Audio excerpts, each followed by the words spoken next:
Hi, everybody. I'm Kraig Kann. Right now, on this edition of Tracks to Success, you'll meet a man who's all about March Madness. He's a college hoops junkie with more insight into the sport than most, but that's hardly it. He's one of the most respected sports writers in the industry. He's the author of 9 books, including New York Times bestsellers. He's a motivational speaker, a leadership coach, an entrepreneur, and believe it or not, he also has a history as a stand-up comic. His name is Seth Davis, a man with a must-needed slam dunk message of kindness. His inspiring story of success starts now. Welcome to Tracks to Success. This is the podcast that brings you inspiring people and their inspiring stories, how they found their way to the top, and how their path can help you do the same. Here's your host, network broadcaster, C-suite executive, best-selling author, speaker, and entrepreneur, Kraig Kann. Well, Seth Davis, it's absolutely a pleasure. Great to talk with you. How you doing? Out in California. I'm doing great. California's great. College basketball season is great. And, I haven't worked a day of my life, Kraig, you know that, and I am not breaking the streak here today with you. No, this is all fun. No hard work here. We've got a lot to get to, but here's where I want to start.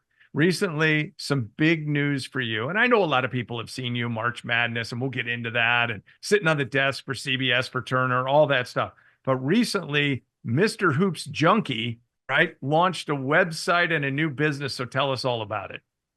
Yeah, it's really cool, Kraig. I've tried this at a couple of iterations in my career, sort of looking into the idea of owning my own thing, running my own thing, and partly by design, partly by necessity. I've linked up with a great media company in New York City called Inside Hook. And together we've launched a brand new venture. It's called Hoops HQ. So it's a sort of multi-layered media platform. We have a website and a presence on mobile, very aggressive in terms of building our email audience as well. Email is one of the things in media right now that's really working very well, as you well know. And part of the concept, Kraig, is that, and this is not meant of any type of criticism, but just the reality of the media landscape right now is that most major media companies that have platforms dedicated to all sports, they're not necessarily all in on college basketball. College basketball is kind of like the redheaded stepchild in the corner. Now, that is not the NCAA tournament. I don't think of the NCAA tournament as college basketball. That's a whole nother ball of wax.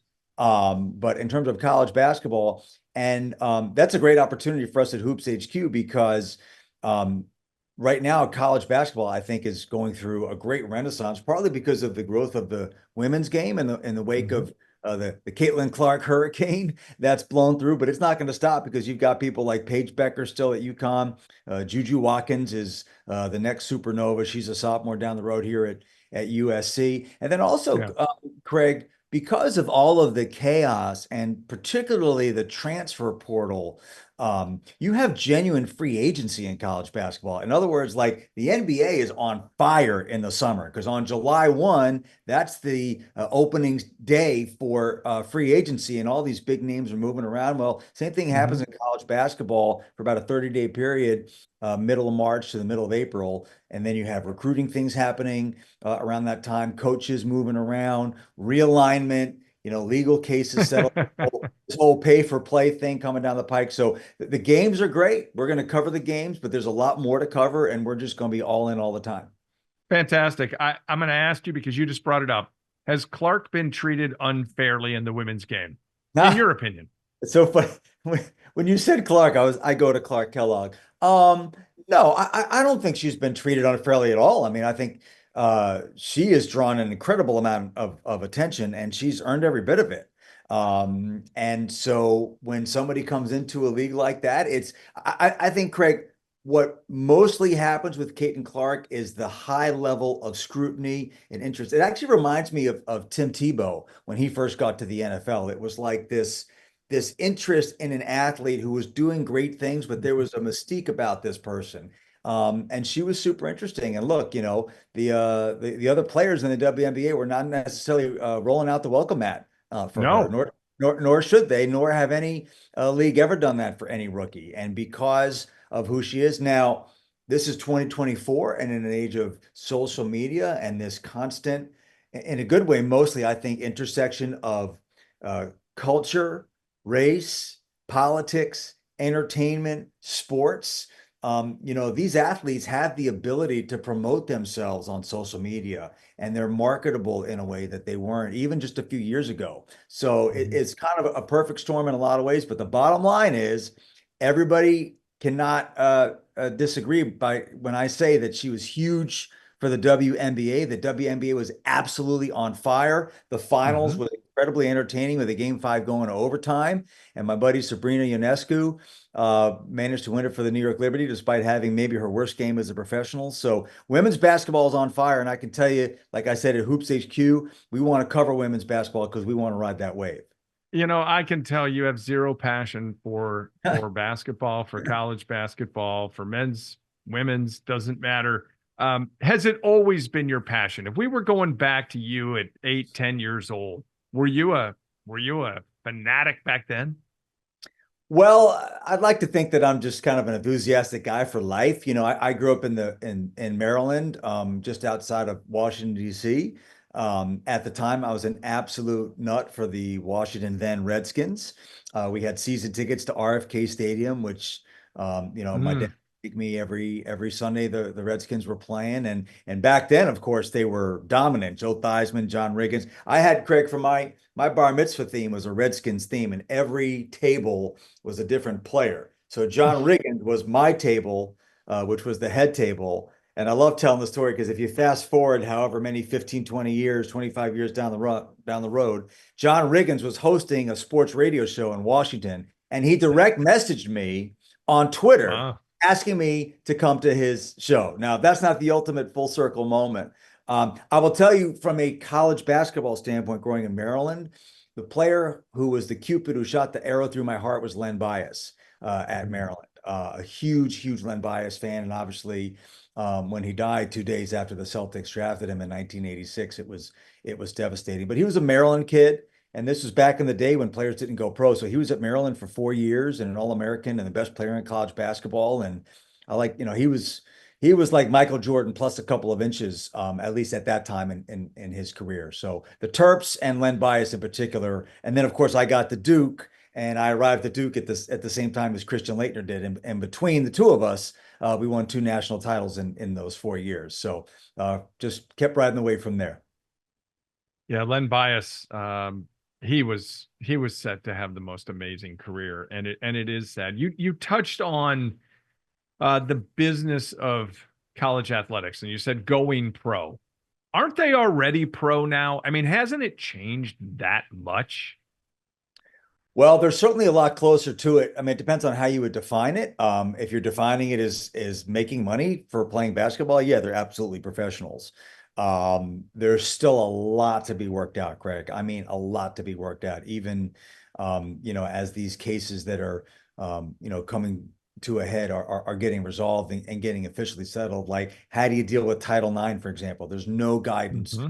about how to still comply with Title IX. Or is it pay for play or is it scholarship dollars? Because if we're calling these scholarship dollars, then they have to follow the guidelines of Title IX. So there's a lot to be worked out with that, but I think it's a great thing. First of all, it's absolutely awesome that these young kids are making money and real money. I mean, the best of them are making 7 figures, well into the 7 figures. But even baseline college athletes are making low to mid 5 figures times four. I mean, that's a huge thing for these kids. And I Okay, think hold on. they're able I'm to not going to say yeah, that go I ahead. disagree. I'm Okay, not go going to ahead. say that I disagree because I don't necessarily disagree, but I'm going to play devil's advocate on that.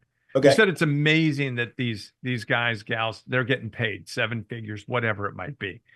But let's be honest, when we go back a few generations, when we were kids, right? The value of a college scholarship was a lot.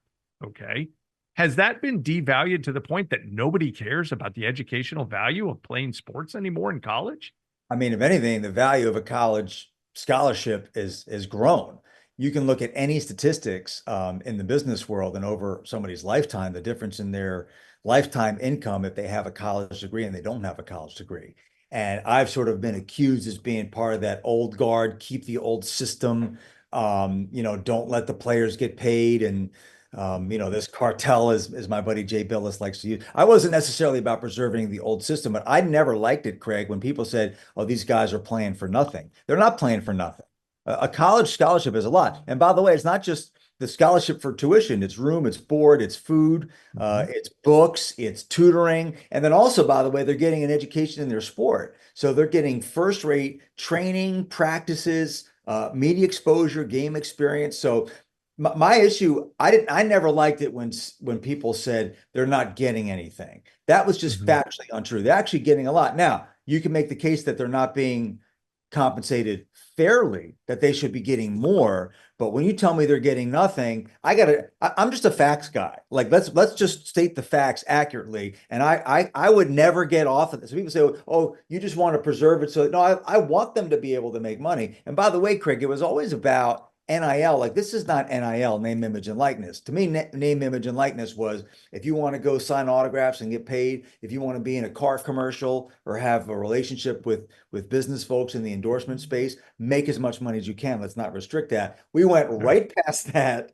to direct or play. And now the question will become in future years, do you make them employees? Do you allow them to unionize? If they unionize, they can collectively bargain and go down that road. I think it's inevitable that we get there, because once there's a collective bargaining agreement in place and you can't get sued, but the NCAA is doing everything it can and trying to get antitrust legislation from Congress. So just a strategy that like Congress is going to save the day. I'm like, have you seen Congress?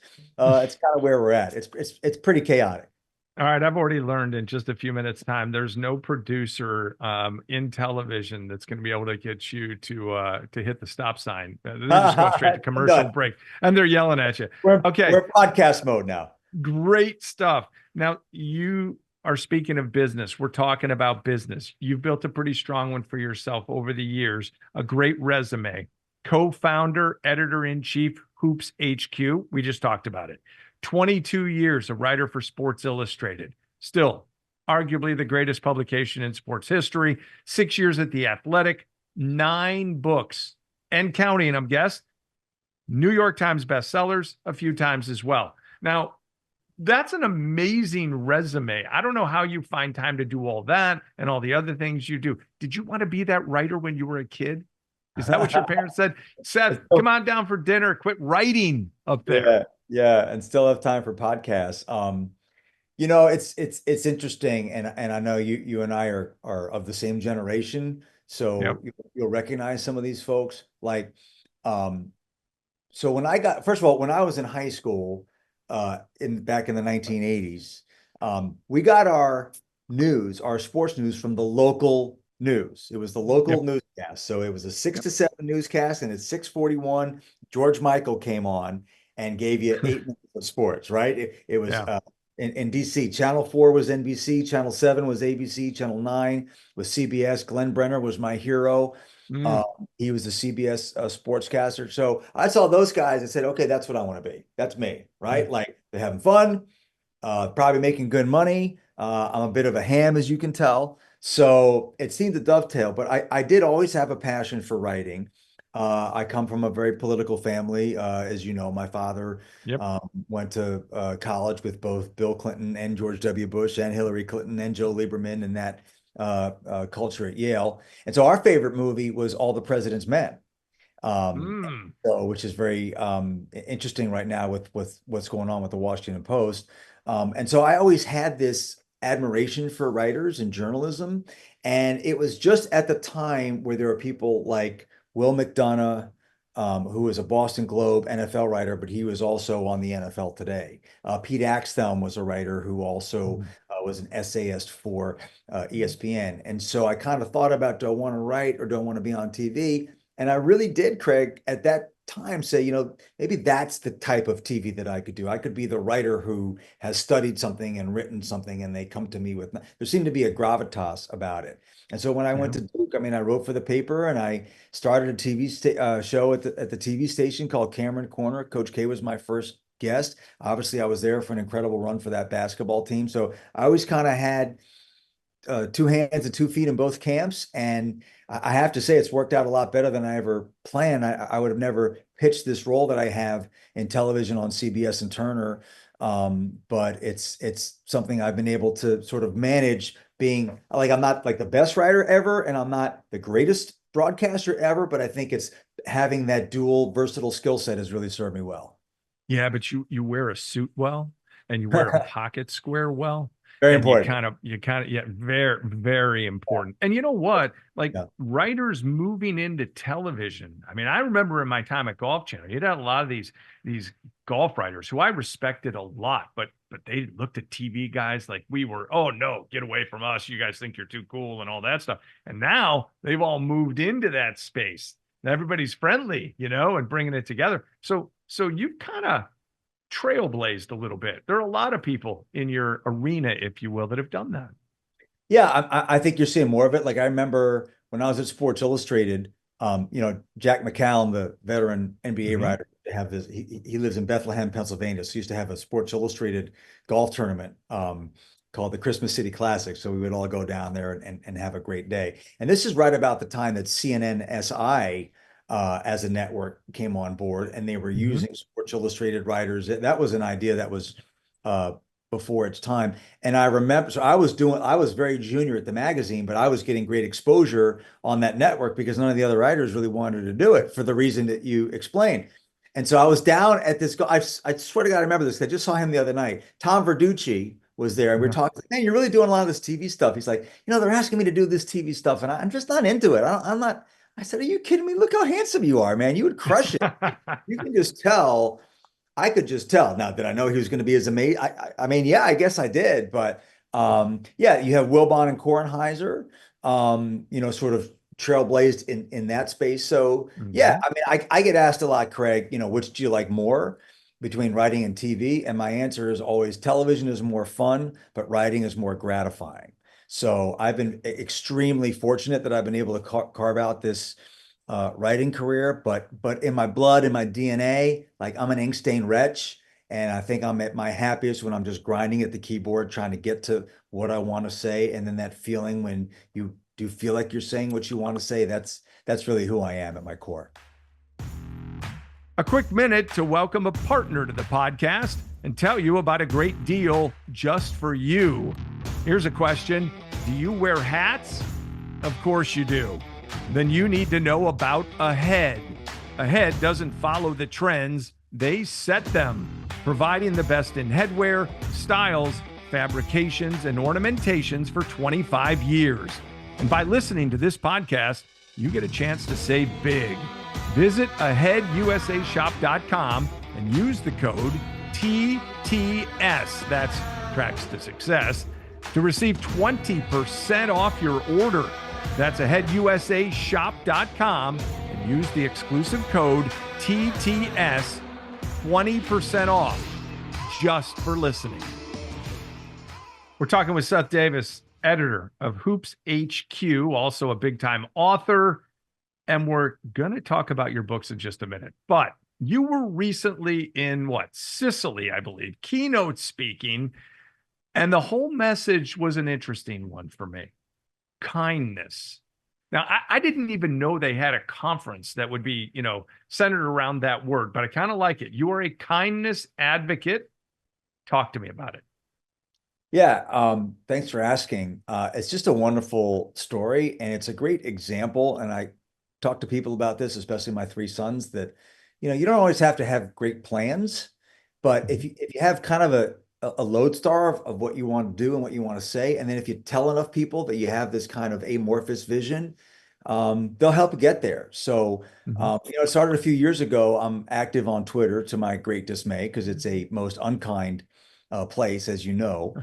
And a couple of years ago, I don't even know when I started, Kraig, but I just started each morning tweeting the words, "Please be kind." I just felt like that's what that space needed, because you could already see it happening, um, just becoming more vitriolic and divisive. And the Mhm. concept for me, Kraig, is that we spend so much of our time looking into screens, whether it's cable news, surfing the news on the web, or obviously social media. We spend a lot of time on social media, and these social media platforms are programmed by people who want to keep us angry. It goes back to the old local news rule: if it bleeds, it leads. Because our Mhm. DNA, our Mhm. evolutionary DNA is, if we're worried, that means we can stay alive. We're spotting danger. So if someone is tapping into that, it's kind of a weird dynamic. So yeah, you think you're keeping yourself alive, but really you're making yourself unhappy. So I just try to put that sort of microdose of positivity. And I've done a good amount of speaking over the years. Some of it motivational, a lot of it sort of moderating panels, a lot of it around the Final Four, sort of Do you chalk love the talk. stage? Do you get a big Yeah, rush off the stage? yeah. Well, it's a rush, but it's also, look, I'm in the communications business. I know that you know this, but for about a year and change in my mid to late 20s, when I moved to New York City after first getting hired by Sports Illustrated, I performed stand-up comedy in comedy clubs around New York. And I started doing that right about the time that I was starting to do more television. And actually, one of my comedy teachers had kind of a side business as a consultant for on-air broadcasters. So he was helping with my comedy and with my TV, and you can imagine there's a lot of. So yeah, I do have a knack for the stage, but in recent years, this please be kind thing has gotten me motivated to pass along that message. I had the great, unbelievable honor to be invited back to my high school in Maryland to give the commencement address a few years ago, and touched on some of these themes about, yeah, chase your dreams, but also, like, Mm. be grateful and meditate and develop your empathy and say thanks to your parents. And sports is an amazing forum for that, because sports is so dramatic and it's played out in real time. So anyway, long story, not so short. I told enough people that I was interested in advancing the cause of kindness, that I uh, was in communication with this organization called the World Kindness Movement, which has hosted in the past general assemblies in various cities around the world. They've done it like 3 or 4 times, but they hadn't done it since COVID.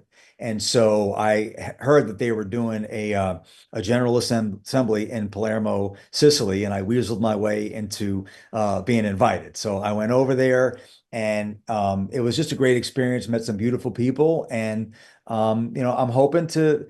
And Kraig, let me say that I'm really leaning into the, if I may say, the selfishness of kindness. Like, Mm. it's okay to pitch that message, because service and self-sacrifice is all well and good, but I want to explain to people how they will benefit Yeah. from being kinder to others, how it makes you feel, the attitude, the energy, the Mhm. chemical change. Your body makes serotonin and you feel better. Now you're more productive at work. Now you're nicer to your wife and kids. And by the way, there's mountains and mountains of research in the business world that the kinder you are, the more money you'll make. And so if we can convince people that the kinder they are, the more money they'll make, we got a chance to do something important. I think it totally ties to leadership. I think there are a lot of leaders that rule with a strong fist and a little bit of intimidation, and I think that goes the wrong way. Um, I think leadership and communication are knotted together in a big way. Leadership and kindness are deep rooted together as well for success, as you were just talking about. And by the way, you already went down the path of being a stand-up comic, so I'll get back to that. Don't let me not get back to that, because I gotta know more. But I want to follow up what you just said. Okay. You've interviewed a ton of coaches, covering college basketball, college sports. Who really wins with kindness? I'm going to go back to John Wooden, and then I might throw somebody more current like a Dabo Sweeney, who I know you're familiar with in a big way. Who really leans into that and wins with it, if you will? Well, I hope you don't think I'm ducking you by saying this, but I think every great coach leads with kindness. I think that's where Hmm. it's now. When I say kindness, I don't mean necessarily sweet talking everybody. These coaches. I mean, I know Coach K very well. I've watched him up close. Brother's got a potty mouth. Okay, Bob so Knight. Yeah, well, Bob Knight is obviously the classic example of it. And, part of what I talk about kindness, by the way, the first person we need to be kind to is ourselves. Mhm. And so if you can't give yourself that grace for when you don't do as good a job, and if you're constantly beating yourself up, a lot of the coaches that I see fall into that trap. It's like they got to be watching tape till 2 a.m. because they know the guy they're coaching against tomorrow is watching it until 1:50. I've talked to Dan Hurley. I mean, Dan Hurley right now is at the top of the mountain of college Sure, basketball. Just sure. talked to him recently, and he is extremely open with his mental health struggles. And he's been through a lot, going back to as a kid growing up with an older brother who was a rock star, a father who was a Hall of Fame basketball coach, constantly being unkind to himself about everything he was. And he was a starting point guard at Seton Hall, and they Mm. won the Big East and played in the Sweet 16. That's nobody's definition of a failure. In his mind, it was because he was unkind to himself. And it's taken a long time for him to learn how to be kind to himself. And that's when he's become a great coach. So he can light up his guys tougher than anybody, and he can cuss better than anybody. Is a beautiful cusser. But if those players understand that the coach is coming from a place where I genuinely and truly want what is best for you. And I'm calling you blankety, blankety, blankety, blank because I love you. And you're not being the best version of yourself. And you're not going to reach the goals that I know that you want. I'm doing this for you. Those players will run through the proverbial wall. If the coach is mannerly and sweet and never curses and never says a mean word, but the player doesn't feel that authenticity, doesn't feel that grace and that kindness, then it won't be effective. And it has to be pure. You have to lead with pure intentions for it to really be effective. Interesting. You talked about mental health, and it's like if we're going to put all those messages out there, then we definitely need to put the kindness message out there because they go hand in hand, and we can help a lot of people with a few acts of kindness along the way. All right, I want to pick up the pace in a way of throwing a lot of topics that you kind of tied to some of your books. Okay, here we go. You wrote "Getting to Us: How Great Coaches Make Great Teams." Love the title about that. What makes a great team? What did you learn? Um, Similar to what I was saying, in terms of the kindness aspect. So in that book, Kraig, I came up with what I call the peak profile, PEAK. And that stands for persistence, empathy, which ties into kindness, empathy, authenticity, and knowledge. And I profiled 9 coaches in that book, 6 basketball, 3 football. The football coaches you mentioned, Dabo. The other 2 were Urban Meyer and Jim Harbaugh. Coach K, Jim Boeheim, Doc Rivers, Brad Stevens, big Wow. time names. I had deep access not only to them, but their wives and their family, and they opened up their lives to me so I could really dive in deep on this. And so, very, very different guys. I mean, Tom Izzo is extremely volatile on the sidelines, as you know. Brad Stevens, when he was coaching, looked like he barely had a pulse. Both of them were high level coaches. Yeah. And so what I learned is that there's every which way to get this thing done, but you need to have a way, and you need to have a way that is authentic to you, and you need Mm. to be truly invested in the lives and the futures of your employees or your players. And if it's not genuine, Kraig, because those like our own kids, if you're BSing, they'll see through it in a heartbeat. Yeah. You also wrote Wake Up with Purpose, co-authored with, love this, by the way, Sister Jean from Loyola of Chicago. I love the title of the book.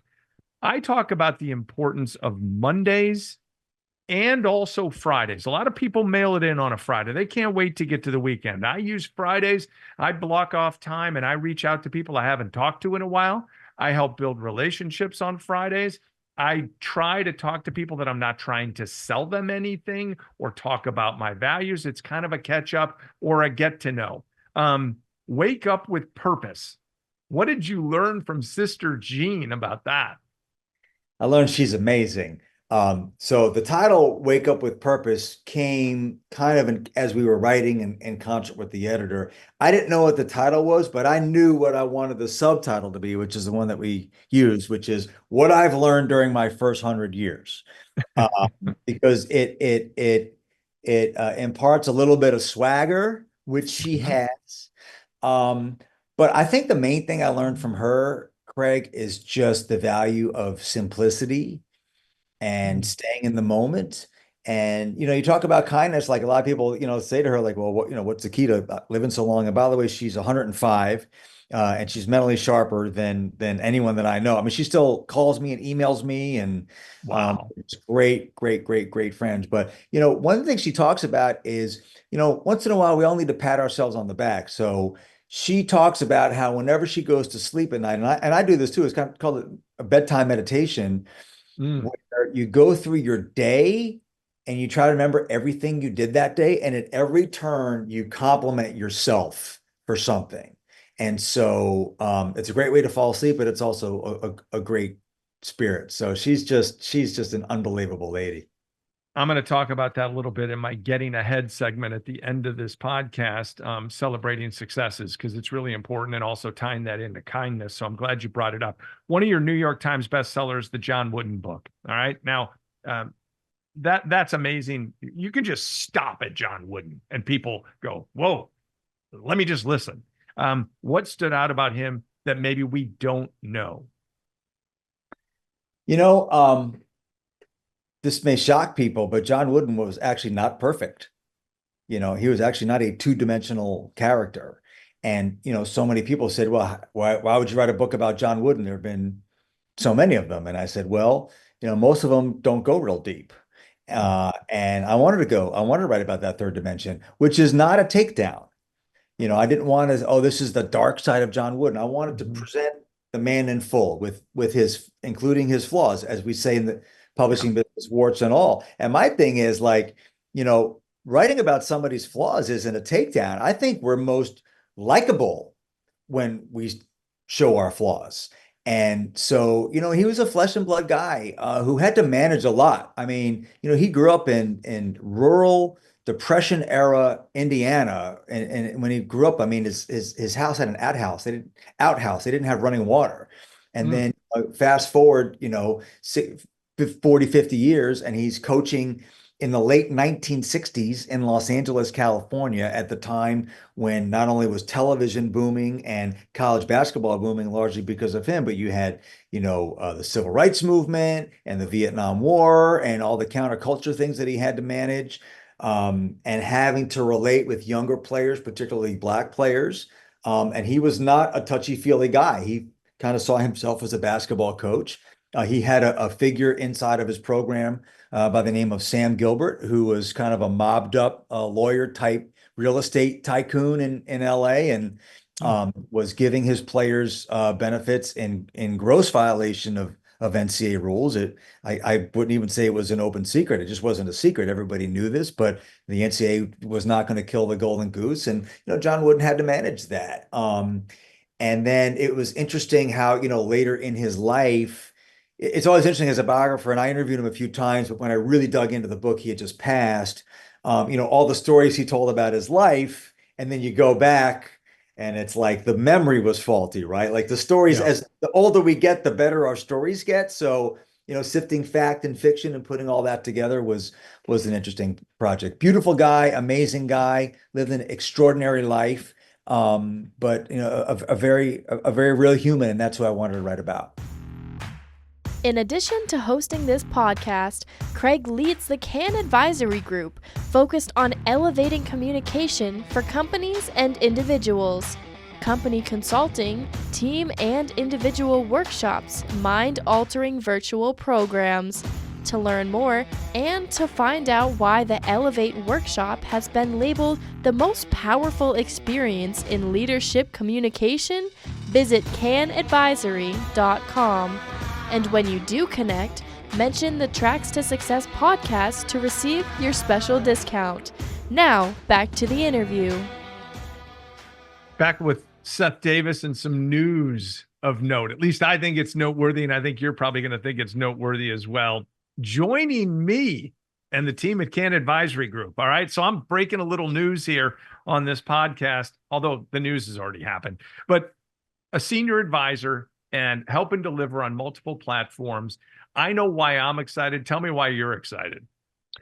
Well, I love being on college campuses, first of all. So to the degree that we're going to be able to get to some college campuses and talk to not only the students, but teachers, coaches, administrators, and leaders in the college setting. As you know, this is the so-called anxious generation.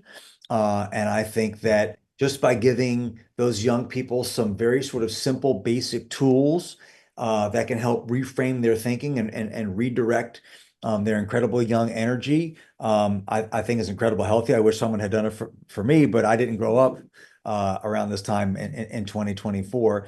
And then also, Kraig, I'm looking forward to working with you to take this message to businesses Mhm. and leaders of all kind. We need good leaders right now, and we need leaders who are leading the right way and for the right reasons. And we need to have a really good conversation about what makes for an effective leader. Yeah. It's like the old saying, it's amazing what we can accomplish if no one cares who's getting the credit. And so, this idea of serving our fellow man, of empowering the people around us, of acts of kindness that make people feel good about who they are, what they're doing, creating a safe space for people to Mhm. talk about their quote unquote negative emotions. Although I don't consider sadness negative. I don't consider worry negative. These are just words, values that we apply to things that don't deserve having values. They're just part of the human experience. So having that type of conversation where people can share their sadness, share their Mhm. mental health issues. I think it's going to be a great message to spread. And frankly, I think the world is really craving that right now. Well, I love speaking on college campuses, and the Kann Advisory Group Elevate you standing for university, has been a program that's really been very well received by a lot of folks on campuses. And I think to your point about leadership, I think it's really important. These kids, these student athletes, they get 4 or 5 years. It's not an obligation, although they are under a contract, if you will. It's a big opportunity. And I think they can use these tools that you and I are talking about to build that brand, to become an ambassador, not only of their university, but of their community. And most importantly, an ambassador of themselves and their own story, learning to share so that when they do graduate, because so few actually make it to the top, what are they going to do with it? And what can they learn? That's where I think you and I are going to have a great time talking to folks. Yeah, we're talking earlier about NIL, and so much of that conversation is like, what's the number? And like I said, hey, I'm all about grab that cash, make that cash, go for it. But understand, first of all, how short a time period your money's going to last, thing called Yeah. taxes and if agents and all that stuff. The financial literacy and the financial education that you get, but what you really have an opportunity is to leverage relationships, and relationships makes the world go round.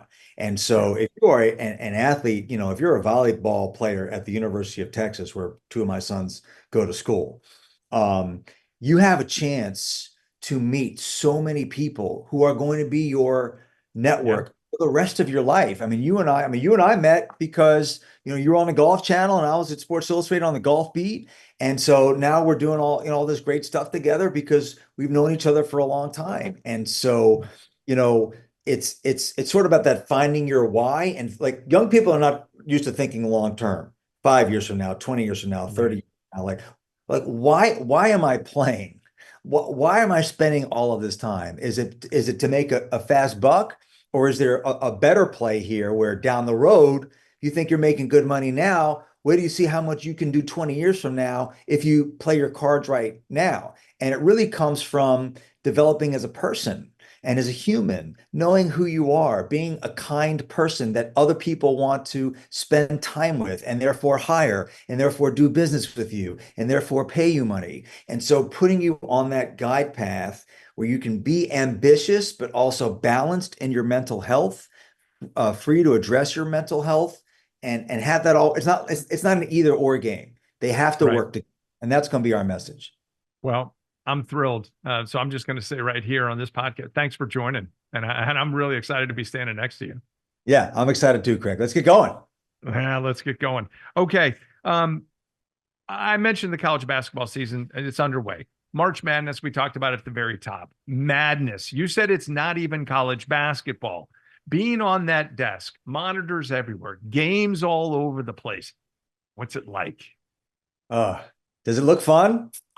It's amazing. Yeah. Does I it mean, look fun? It's actually, yeah. it might be more fun than it looks because um, again, the sort of difference between writing and television. Writing is a very lonely pursuit. You might talk to people and get your sources, whatever, but at the end of the day, it's you and your keyboard. Mhm. Television is a team sport, and those of us in front of the camera are at the very, very tip of the iceberg.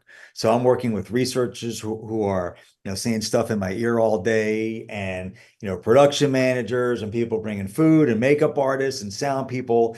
And there's no levels there's no like, well, I'm the on air and you're no, there's if anything, I'm the guy that everybody kind of busts on the whole time.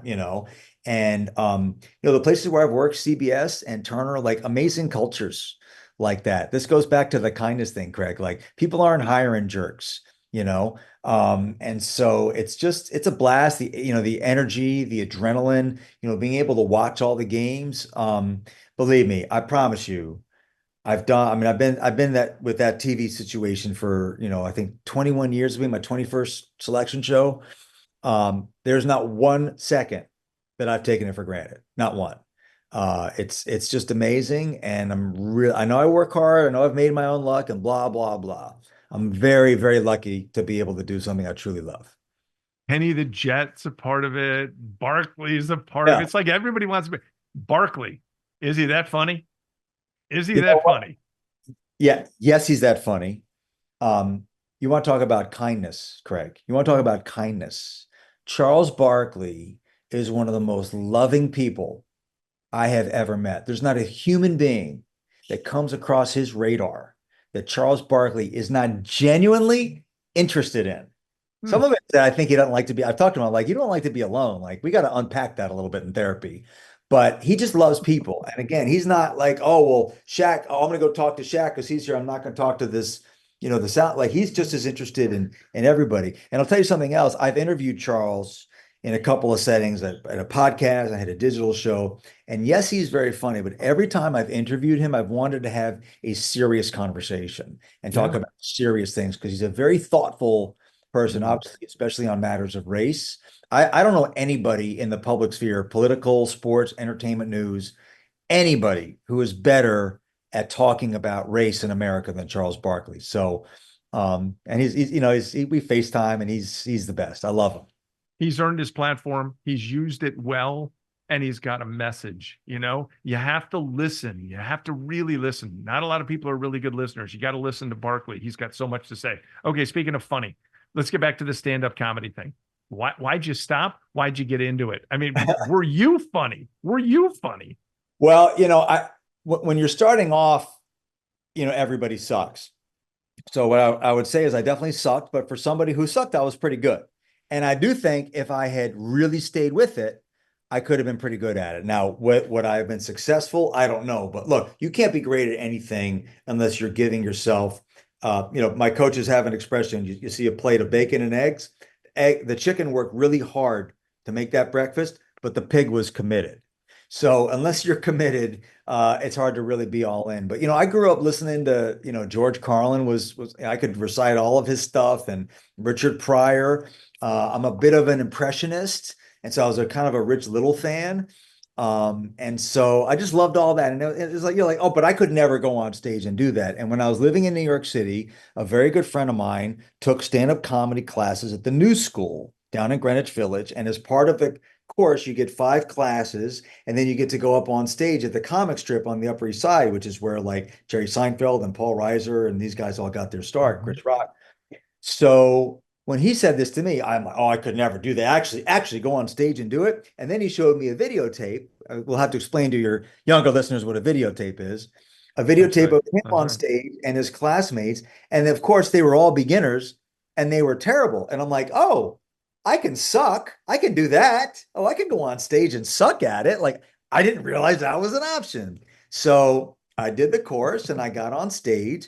And I was lucky that I knew a lot of people in New York because you could get your 5 minutes on stage, but you had to bring 3 audience members and they had to pay like a $20 minimum and you buy Oh two man. drinks. It was like awful. But I knew a lot of people, so I had to space out my friends. And most of the nights were like so-so. Some of the nights I just bombed, but there were a couple times where I really killed it. A couple of times, not a lot, but it happened enough for me to understand. You want to talk about a rush? It's like driving an amazing race car. You're shifting gears Yeah. and you floor it, the car takes off, and you turn it, you're just completely in control of this room full of people, and it's amazing. Looking for a guest speaker for your next event or annual conference? Kraig's message is inspiring and empowering. Visit kraigcannspeak.com to learn more about his topics and find out about his green shoe experience. It's a day your people will talk about long after he's gone. So visit kraigcannspeak.com and mention the Tracks to Success podcast to receive your special discount. Now, back to the show. Couple of things before we go. People might not know. I know. I follow you on social media, and you and I are friends, as you talked about.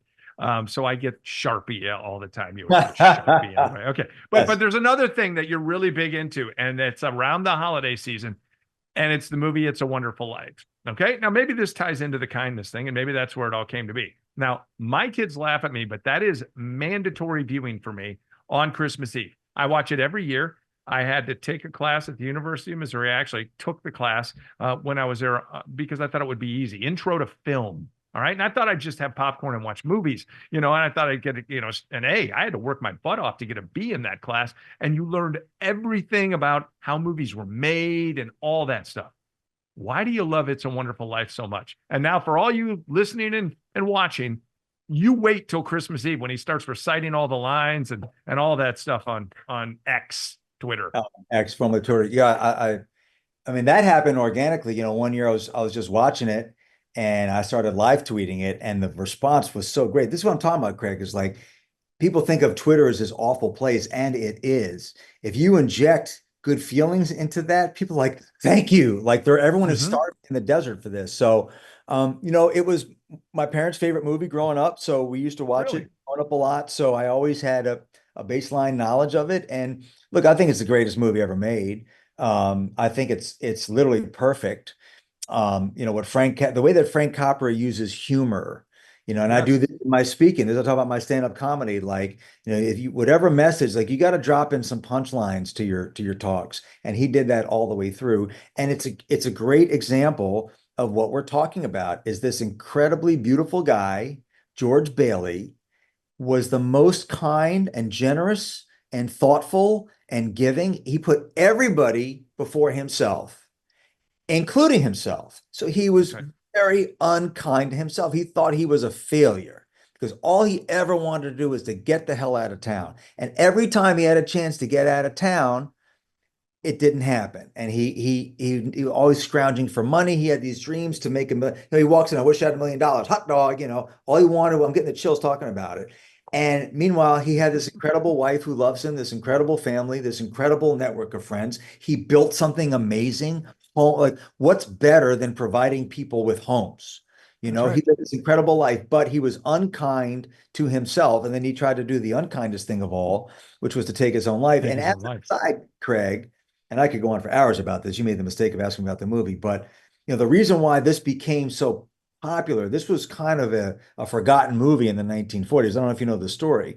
And it was nominated for an Academy Award and didn't for Best Picture, but didn't win, and the world moved on. And then I want to say it was either the late 70s or early 80s, the studio that owned the movie, in a clerical error, neglected to renew the copyright. And therefore, when that happened, any television station, again, local stations dominated entertainment. Every city had 4 or 5 channels. That was it.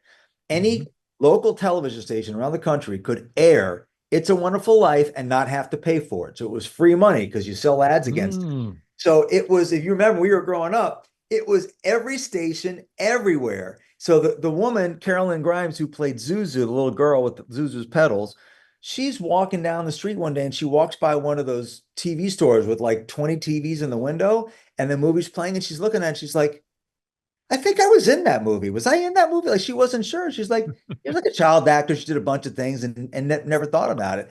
So they put the genie back in the bottle from the copyright, but that allowed everybody to rediscover, like, oh my God, this is an amazing piece of It art. is. It's one of those things you never know the kismet of how it's all going to work out. I've got my favorite ornament on my tree is the bell. You know, he got his Yeah. wings, and Yeah. I almost start it's crying. an Start awesome crying. that it's an awesome movie. All right, before we go, a couple of things. You wrote a book, When March Went Mad, the game that transformed basketball, telling the story of 1979. And we know Larry Bird and Magic Johnson. Now, by the way, I had a $5 bet. I think it was in seventh or eighth grade at the time, and I bet on Michigan State, and I won my money. You know, but I mean, like that game, that was a legacy game. In 30 seconds, tell me why it mattered so much. It was the perfect event at the perfect time. It was a time when there were only a couple of channels, when these people were not exposed. When I started doing my research and I watched the game that night, Brian Gumbel was doing the lead in. He's talking about Magic Johnson, Larry Bird. And he said, Larry Bird's terrific. If you haven't seen him, you're in for a treat. I'm like, haven't seen him? Can you Right. imagine? Night of the championship game. And so a few months later, in September of 79, ESPN went on the air. And then they went on, and the Big East started, and then they went into the NBA and transformed that league. When Magic won the championship with the Lakers his first year, subbing in for Kareem in one of the great games of all time, that game was on tape delay. So it was this incredible confluence, and of course, these incredible two figures, one black, one white, one incredibly charismatic, one painfully shy, just amazing fodder for storytelling. What do you want your legacy to be? Give me 30 seconds on that. I want my kids to put me in the ground and say, thanks. You were a good dad. That's it. Hopefully not for a while. It's interesting. I was asked not all that long ago to summarize my life in 3 sentences. And I was put on the spot. Okay. Now I'm going to tell you, in my opinion, I felt like I nailed it. The guy tells me, you nailed it. Well, I'm just going to tell you what I said. And I had it immediately. The first one was, I chased a childhood dream and I reached it. I've pivoted a few times without being overcome by fear and succeeded. I'm happier than I've ever been because of all of it. Those are the 3 things that I would attach to my story. Tell me what your story is. How would you describe the Seth Davis story of success? Well, let's bring it back to John Wooden. So John Wooden was a high school English teacher in South Bend, Indiana, and he was very frustrated the way that parents, as parents are wont to do, and I'm certainly guilty of this, very fixated on grades, right? And John Wooden's point was, a B for that kid is not a good grade, but a B for that kid is a great grade. And so it's not about what's the grade, it's about, have you fulfilled your potential? We could have a whole conversation about this participation trophies. People say that, well, I don't want participation trophies. Okay, so the only thing that matters is the result. So John Wooden came up with his definition of success, which led to his pyramid of success. But the definition, success is peace of mind that comes from the self-satisfaction of knowing that you did your best to become the best that you are capable of becoming. And so most people focus on the back end of that, which is about maximizing potential, which is certainly a great way to define it. But I come back, and you just hit it on the head, to those first 3 words, peace of mind. Can you put your head on the pillow at night and say, you know what? I did my best. I stayed true to my values. Things are going to come against us all the time. You just hit it on the head about, pivoting without fear. I just re-listened to that book, Who Moved My Cheese? Because let me tell you something, my cheese been moved. Same with mine. Same with mine. Cheese been moved now. And one of the great insights is, if you can accept that the cheese is gone, like no matter what you want to do, the cheese is gone. And you got to pivot, and you got to find yourself some new cheese without fear. Not easy. And you say, well, getting rid of fear is hard. Getting rid of fear is really hard. The only thing harder than getting rid of fear is living with fear.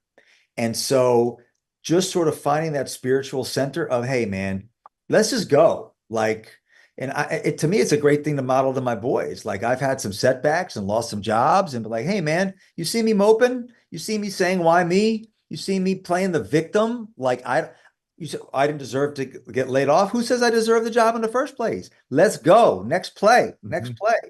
And it's just a happier way to live. And then when you have that attitude, then whatever result happens, you can live with it and have peace of mind. A lot of people aren't prepared for the pivot. And I think we learn so much more from our failures than we do from our successes. And you brought something up earlier, and I'm going to close with this. Everybody out there, take some time to celebrate yourself every now and again. Be kind to you and celebrate those successes. I'm a big go for a 5-mile walk guy. And when I'm out there, there's a lot of times I'm getting a clear head. I'm trying to figure it out. I swim laps and I get a lot of clarity at the pool, but when I'm out there, I think about the things that have gone wrong. What did I learn from it? I think about the things that have gone right. Okay, how can I pay some of those forward? Like there's a lot from that. And I think you're a perfect testament to that. A lot of pivots. We use the basketball, a lot of pivots. As many as Bob Lanier, man. That's right. But you know what? It's great. And I really appreciate you spending time with me. I'm excited to spend a whole lot more at Kann Advisory Group. And all the best with the new business, the website, Hoops HQ, man. You're going to crush it. Thanks, man. And you and I are going to make a great team. We're going to take this message out into the world, and we're going to do some good with it. Appreciate you. Time now for our closing segment. We call it Getting Ahead. My thoughts on helping you find your track to success. And it's brought to you by Ahead. If you're looking for the best in headwear, Ahead has you covered. From a robust collegiate collection with more than 30 universities to choose from, to styles featuring golf legends Palmer, Nicklaus, and Sorenstam, to fits for all 6 teams in the new TGL Golf League, visit AheadUSAShop.com. That's AheadUSAShop.com and use code TTS at checkout. Receive 20% off your purchase. That's AheadUSAShop.com and code TTS for 20% off. Well, I hope you enjoyed that conversation with Seth Davis. I'm a big fan, and I know he's a big fan of college sports. He talked about it, big into basketball, no doubt about that. He's written the books. He's talked to leaders. He's talked to coaches. He's talked about success, but I want to focus on his message. You heard it so many times, acts of kindness. So let's dive into that just a little bit.